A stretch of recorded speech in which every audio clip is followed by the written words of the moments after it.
Hello everyone and welcome to another new episode of the Bao Podcast. Today we are joined by someone who has been shaping the Belgian construction landscape from the inside out. Not only through buildings, but through vision, innovation and long-term industry leadership. Our guest today is no one less but Tom Willemen, Chairman of the Willemen Groep, one of the largest and most influential construction groups in Belgium, shaping infrastructure, real estate development, civil engineering, and digital transformation in the built environment. Under his leadership, Willemen Groep has pushed forward major projects across the country, while also steering the company into a future that prioritizes collaboration, sustainability, and smarter ways of building. Tom has been a strong advocate for modernizing construction, supporting digitization, industrialization, and new partnerships across the industry. And beyond his corporate role, he's also active in sector-wide innovation, serving as chairman of the Vision Committee at BuildWise, where he promotes the evolution of the entire construction ecosystem, from labor and education to climate and competitiveness. We're excited to dive into this vision, the challenges shaping the industry today, and what the future of construction might look like. Welcome, Tom. Great to have you here. How are you doing? Thank you. I'm fine. It was quite an introduction. Absolutely. Can you maybe explain to the audience what your day-to-day activities within the Willemen Groep mean? What your day-to-day looks like? My job in Willemen Groep is the chairman of the board. That means that, of course, I have to prepare all the board meetings, have the meetings in between with the audit committee and the remuneration committee, but also with the CEO and the management.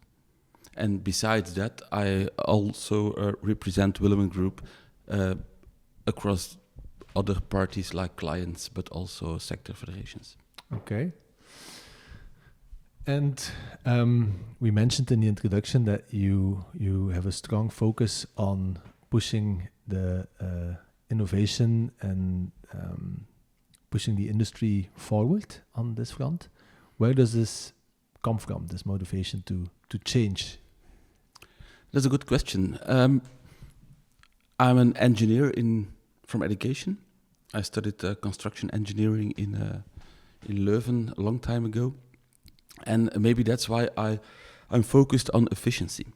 And our industry is not the most efficient. And it's proven by many studies worldwide that productivity in construction is rather low compared to other industries. And it's one of the main questions, why is it? And that's why I'm intrigued by all the possible solutions that could help solve the problem. And have you found throughout the years what the most likely explanations are for this low efficiency? I think there are two reasons. Labor is not very effective and efficient deployed in our industry, and manual labor is still used too much and it's too cheap. And that's why the productivity figures stay low. And companies do not invest in industrialization of the construction process, and it keeps being a lot of an analog process and a lot of manual labor. And so you say 2 points. It's still too cheap, and it's not being used as efficient. Not that the labor isn't used very efficiently. Can you maybe expand a little bit more on the first point? When the cost of labor is too low, there's no incentive of industrializing because it's cheap anyway. And also the total cost of the product of the building that you build is lower. So if you divide that by the number of hours invested in the project, then you have the productivity and it stays low.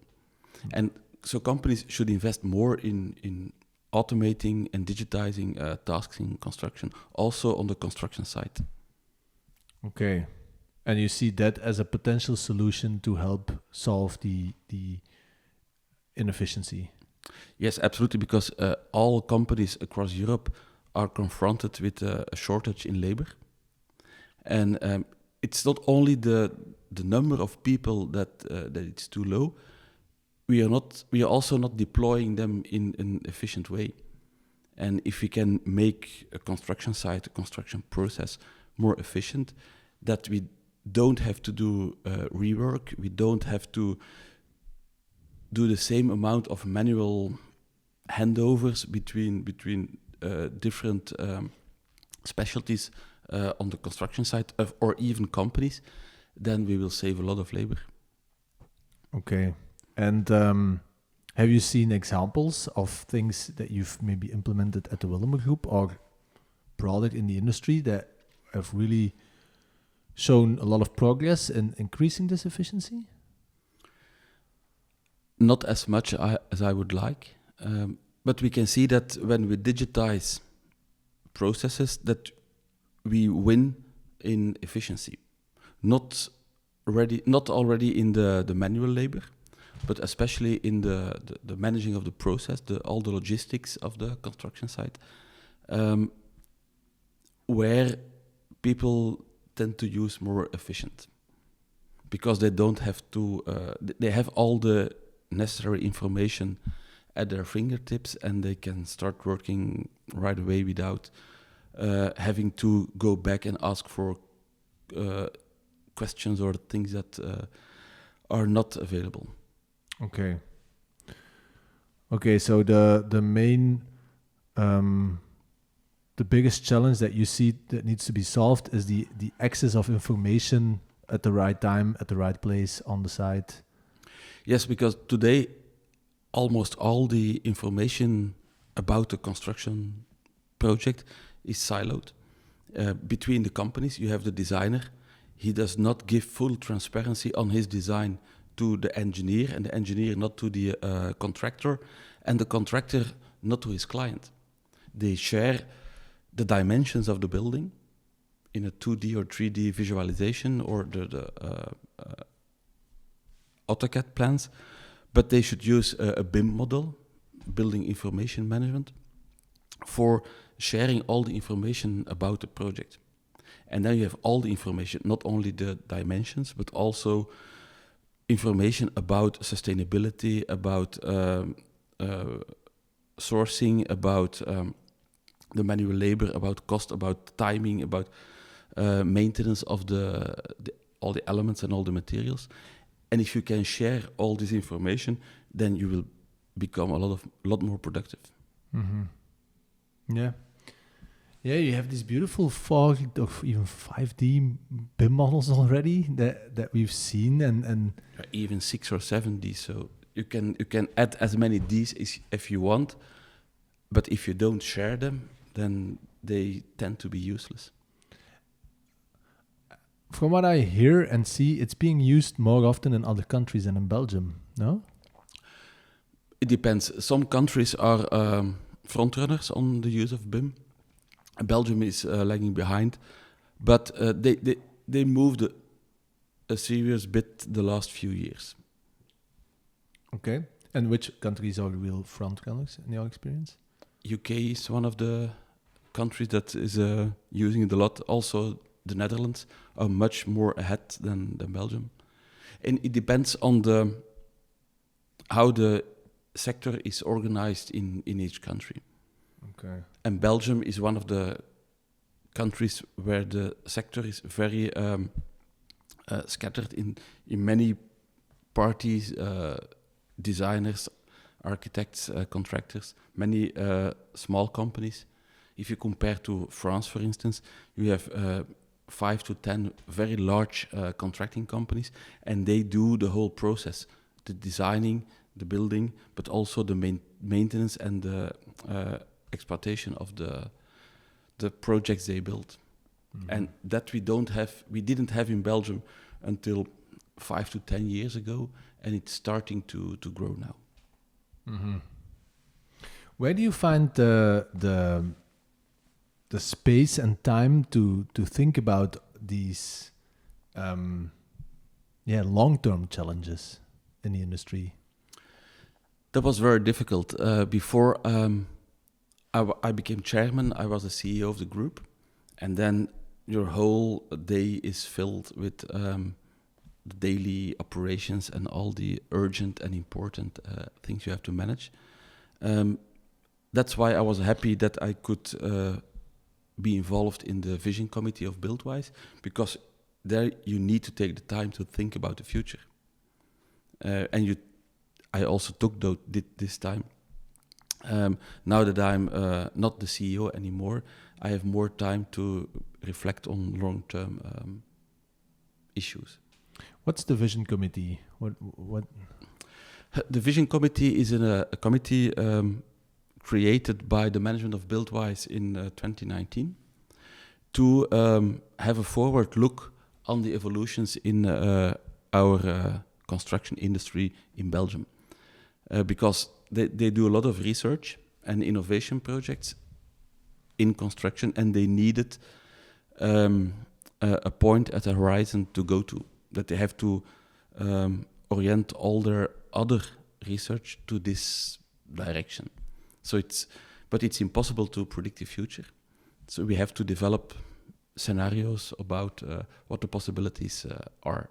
Mm-hmm. And we did studies about digitization, about urban planning, about circularity. The one about circularity we did with Thomas Rauw. Yeah, previous guest of the podcast. Absolutely. And the latest one, the last ones were about affordability and financing of a construction project, and about ecosystem thinking. And the one we published last week was about data and AI.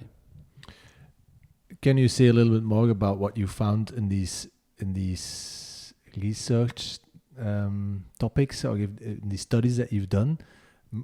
For me personally, what I found very interesting is the affordability one and the circularity one. Can you say a little bit more about the outcomes of those?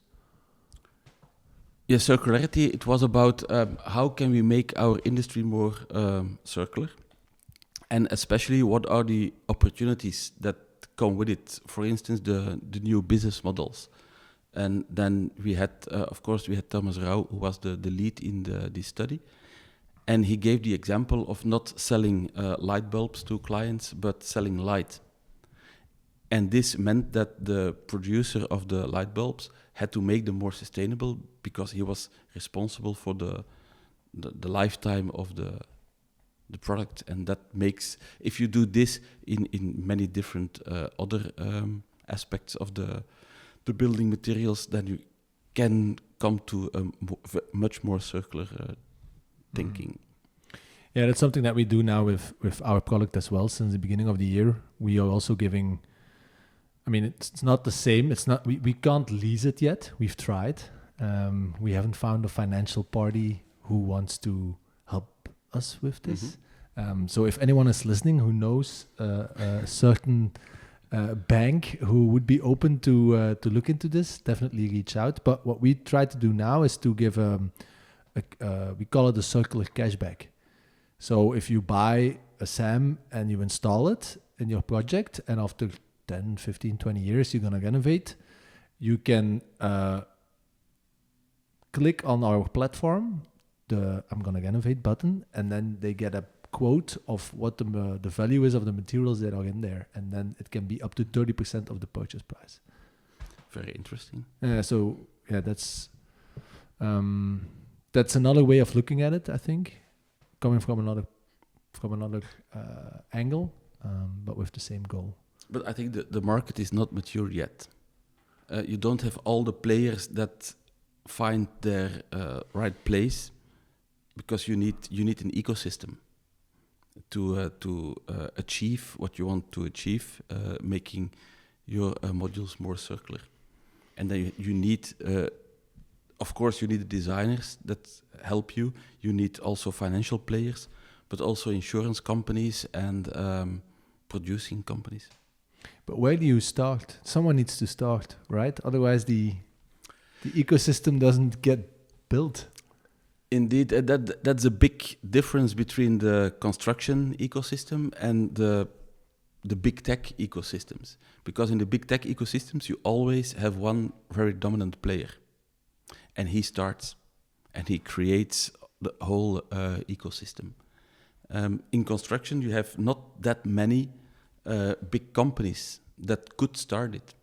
So it depends on all the small startups, scale-ups, innovative departments of big companies, but they don't reach the scale they need to implement their innovation. Yeah, that's true. So there's still a long way to go. Yeah. Absolutely. Can you say maybe a little bit about the affordability report or the study? Yes, this one we did together with the major banks in Belgium and KPMG. And because it's a fact that construction materials became more expensive over the last 4 or 5 years. Also, regulations become more intense, especially in sustainability and circularity. They are demanded by the EU. We also have the problem of the longer time that you need before becoming a permit. So the financing phase of the land is longer. Before the developer can start developing, or you can start building as a private person, and this makes construction more expensive. And that was the question that we asked to all the banks, how they look at it, and they trying to standardize a whole bunch of products, and also developing new financing instruments, like the one where you pay kind of a rent of the building and you can buy it after 20 years with the rent deducted. How is it called again? Something like kangaroo? No. I think it's called hamsterhuren. Hamsterhuren, that's it. Yeah. But it's a patented name of one of the banks that call it that way. So it's not a generic way of calling it. Mm-hmm. So you are leading a large multidisciplinary group. What kind of leadership do you think the construction industry or the construction world needs today, especially in these bigger groups, bigger businesses, to reach the different goals that we've already discussed, or the different challenges that are facing the industry? I think that construction, as many other industries, needs fewer old school transactional leadership, but needs leaders that try to motivate their people and their teams, but also interact with other companies to achieve the goals together. Construction is way too many times seen as an industry where every company is in it for itself. It's very transactional. You get an order from your client, you push it through to subcontractors, and they push it through to their suppliers. And everyone, it seems to be a zero-sum game. But I think we need more leaders that look ahead and that they try to make a bigger pie instead of dividing it. And everyone loses in the zero-sum game. And how are you trying to push that mindset through the Willemen Groep, for example? I think you have to create a culture that is favorable of this way of thinking. You have to trust people. And if you have to trust the other parties whom you work together with, especially you have to trust your own people. you still need control mechanisms. Otherwise, you will have a disaster on your risk management. But if people feel that they have autonomy, that you can engage them in what they are doing, and they will also use these skills to work together with other companies. Mm-hmm. Yeah, no, I think that's completely true. And you need transparency in everything you do. And I think this one is maybe the most important one, because when you're not transparent to your own people or not transparent to your the other parties you work with, you will not gain trust. And this is very fundamentally, especially in ecosystems. If you don't trust the other parties, it will become difficult to achieve more together. Mm-hmm. Yeah. I think every organization, small or big, has moments where things go wrong. Or like certain challenges of setbacks you faced at the Willemen Groep that ended up changing your perspective of strategy. Something that you can share with the audience. Fortunately, or maybe unfortunately, yes. Of course, we had some setbacks, especially after COVID and the start of the war in Ukraine. Before that, we were growing fast, exploring new segments in our business, exploring newer regions to go to, without changing our internal organization. It was changing, but not at the same speed as we were conquering new markets. And if you do this and you have one setback, major setback, like the war in Ukraine, with as a consequence all the cost of construction materials that went up 3 or 4 times, then you don't have the resilience as a company to fight back. And that's why we went through very difficult times. What have you learned from, or what has the organization learned from going through this? I think that after every period of strong growth, you have to adapt to the new market. If you're a football team and you win the competition and you can play in the Champions League, but you don't change the organization of your club, you will not succeed in the Champions League. So you have to level up also all your internal processes, your internal organization, even the skills of your people. And I think this is the one of the most important lessons that we learned. Mm-hmm. Okay, and has the ambition now, after you went through that, how do you look ahead? Do you consolidate for a while, or do you think, all right, we're getting through this, we're gonna go and be the same ambitious organization that we were before these external setbacks led to these challenging times? Yeah, absolutely. I think we survived, although it was some difficult periods, but we survived. It made us stronger as a company. We enforced our internal organization. We focused on our core markets, which is Belgium in construction of buildings and infrastructure. And we created extra time, management time and resources for our teams and activities in those markets. Mm-hmm. And this will make us stronger to focus on new opportunities that will come in the next months and years. Mm-hmm. So that maybe leads me to my next question. If you look to those next couple of years, imagine it's 2040, right? We have jumped 15 years in the future. what's one thing you hope the Willemen Groep will be known for by then? That's maybe something that they're not really known for now.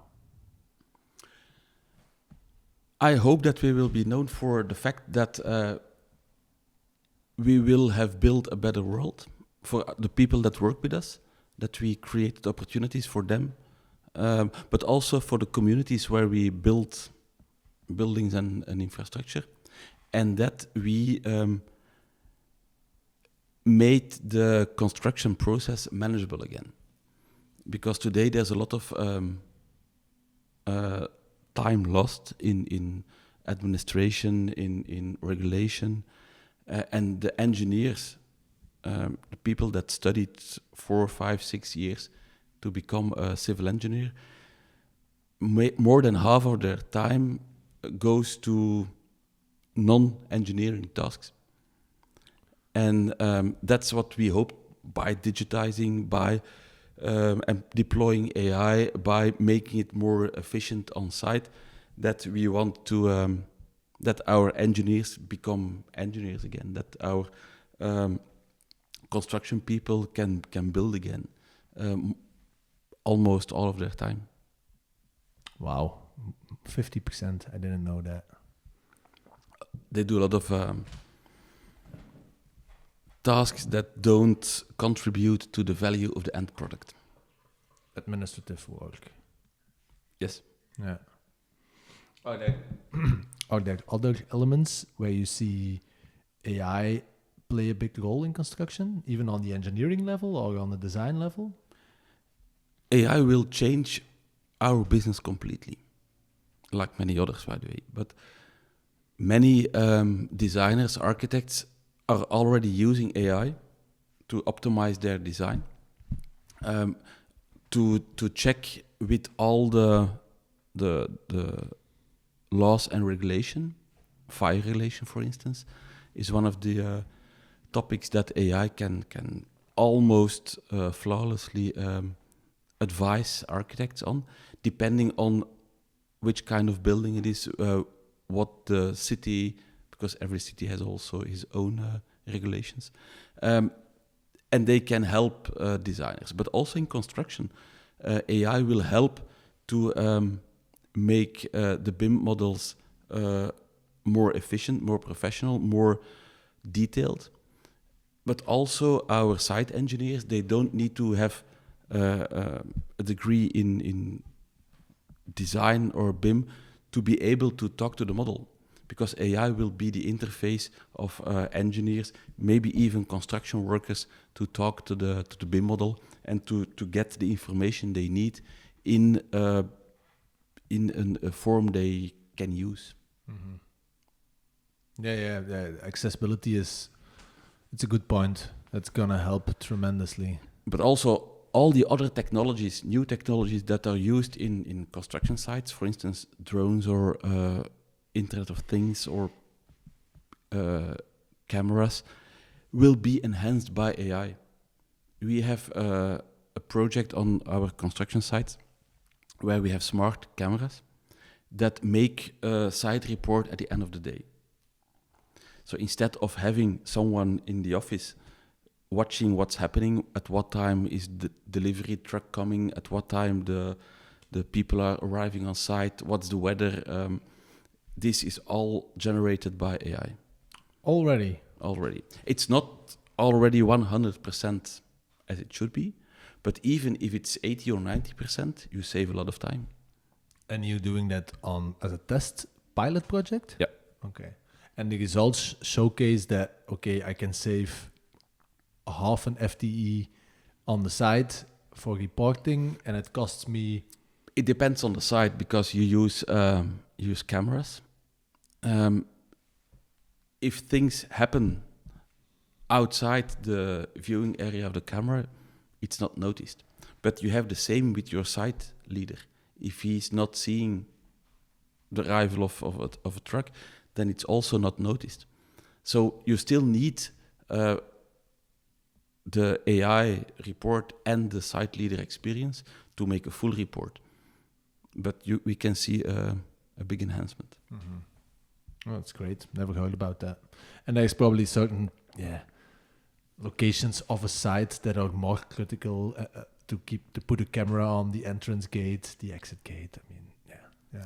But we also did a test project a few years ago in at the drone port building that we built. Excuse me, the drone port building in Sint-Truiden. Oh, it's an old airport, and they built a drone port.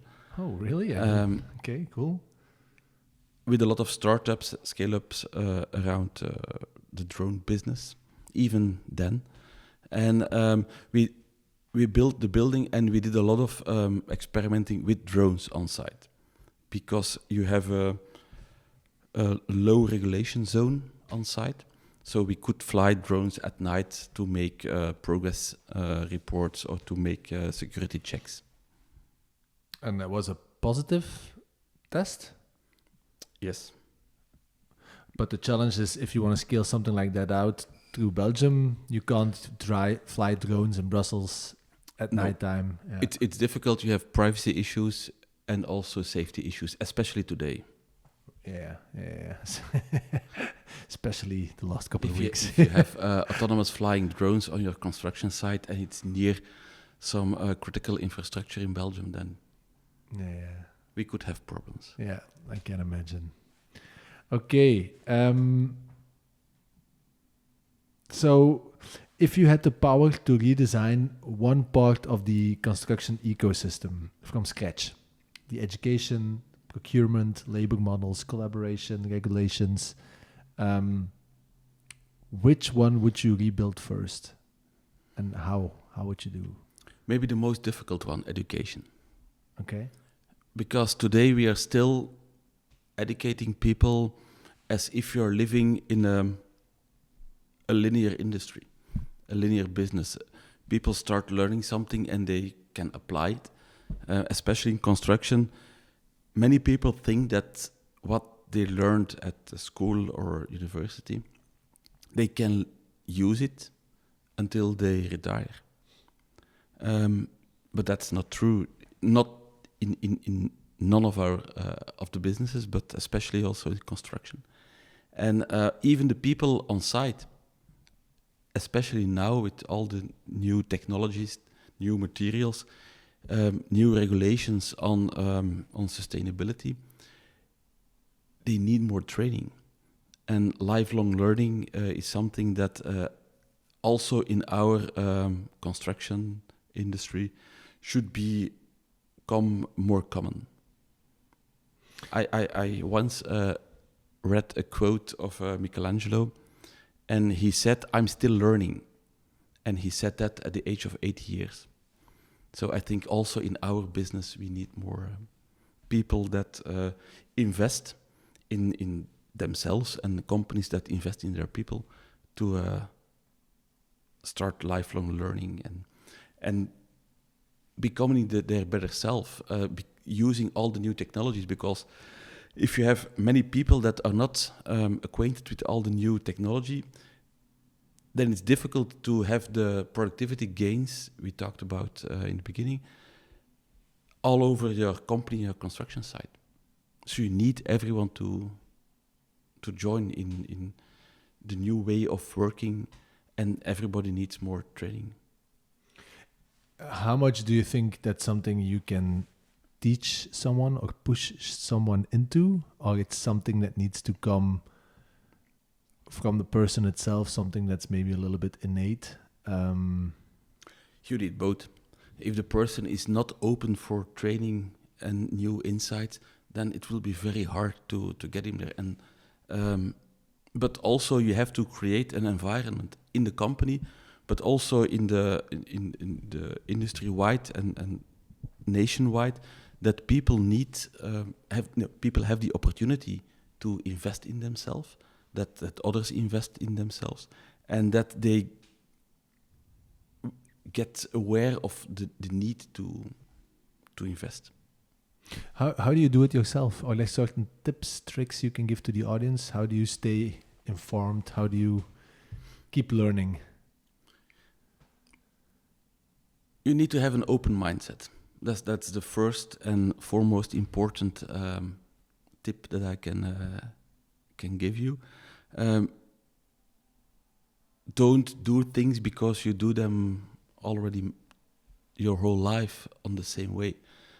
Be open to question why you do things the way you do them and how you can do them better.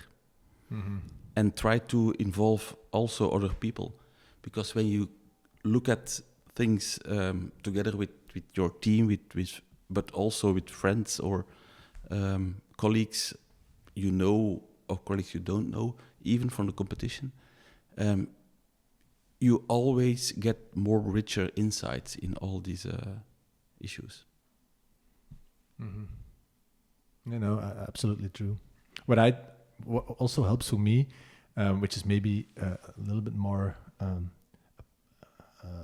hands-on or something, is I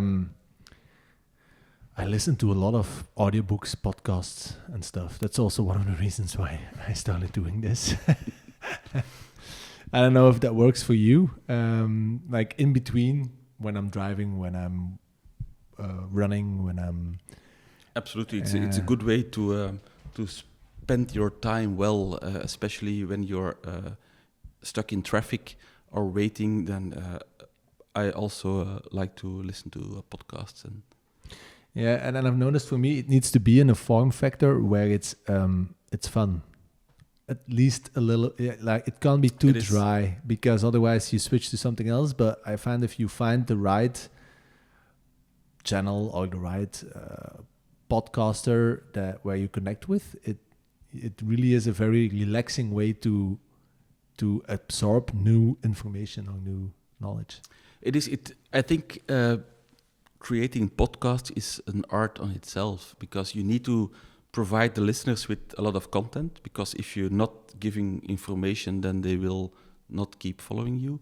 But also the way in which you provide it is important, because they're most of the time in the car, at home, listening. So it should be at least a little bit entertaining also.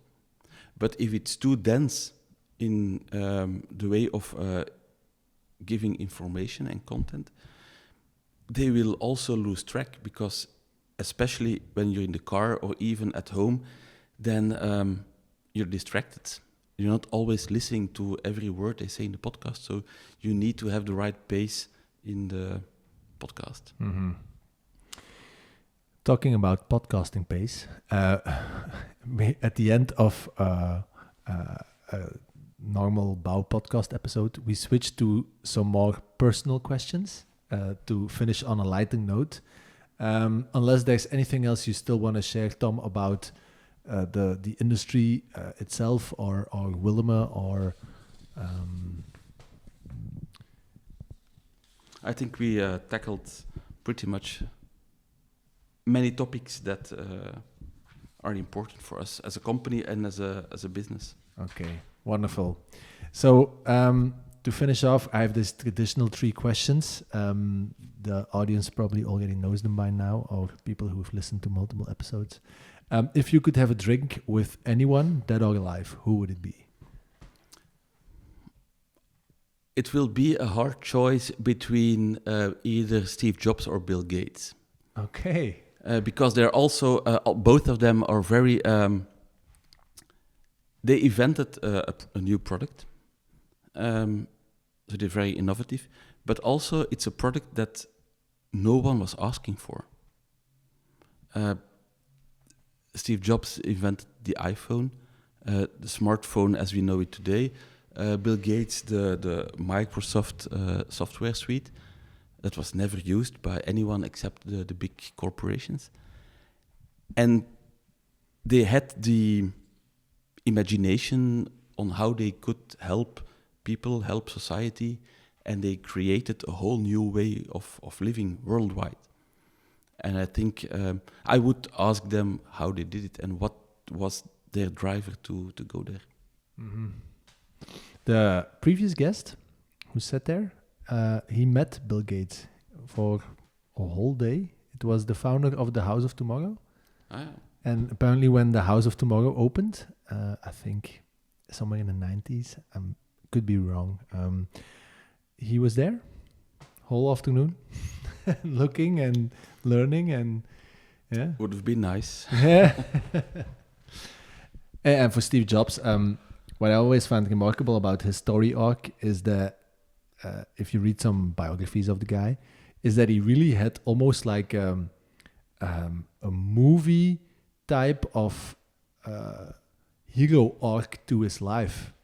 Yeah, he became the hero, and then quite quickly he became the villain, and then he was, how do you say it, like thrown out of the company, and he needed to go on an expedition to rediscover himself and do some other things, start Pixar and start Next, and then after X number of years he gets bought up again to then resurrect his company where he started with. It's a very beautiful life journey that the guy had. He went from zero to hero, from success to failure, and back to success. Yeah, it's very fascinating. And besides all the success that he had in business-wise, he also became a very inspirational leader.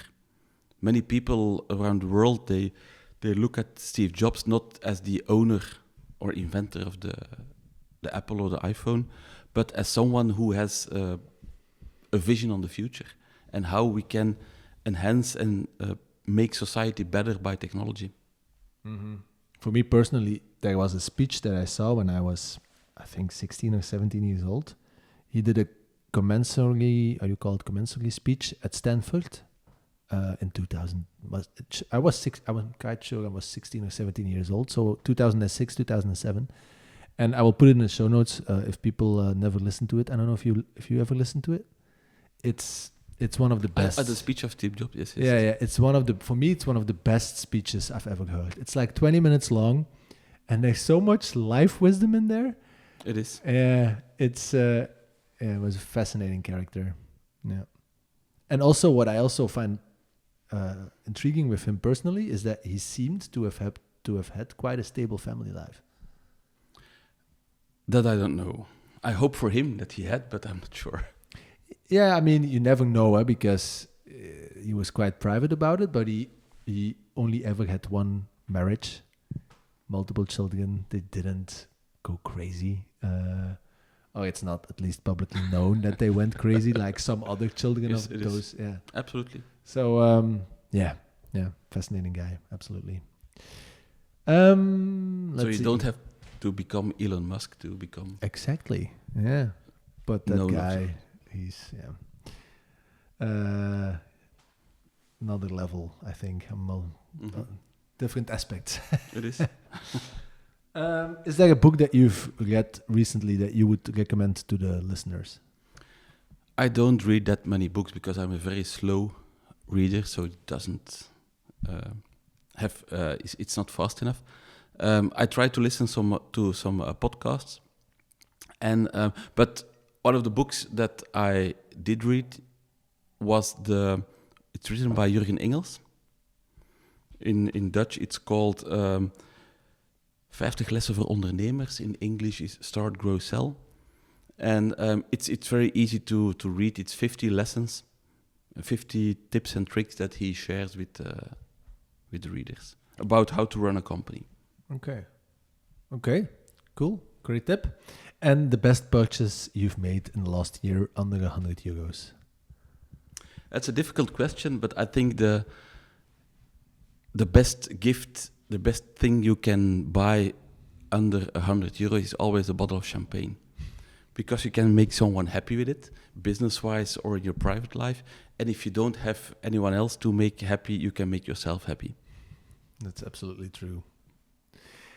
All right, Tom, thank you very much for your time. You're welcome. Thank you very much to share everything as openly as you've done about everything that you've learned in the last couple of years. Maybe we can do another episode in a couple of years to see where you are to see which of all the things that I said came true. Yeah. And in the realization of that vision of the Willemen Groep in 2040. I'm looking forward to it. Likewise. Thank you very much. Thank you much. Bye-bye. Bye.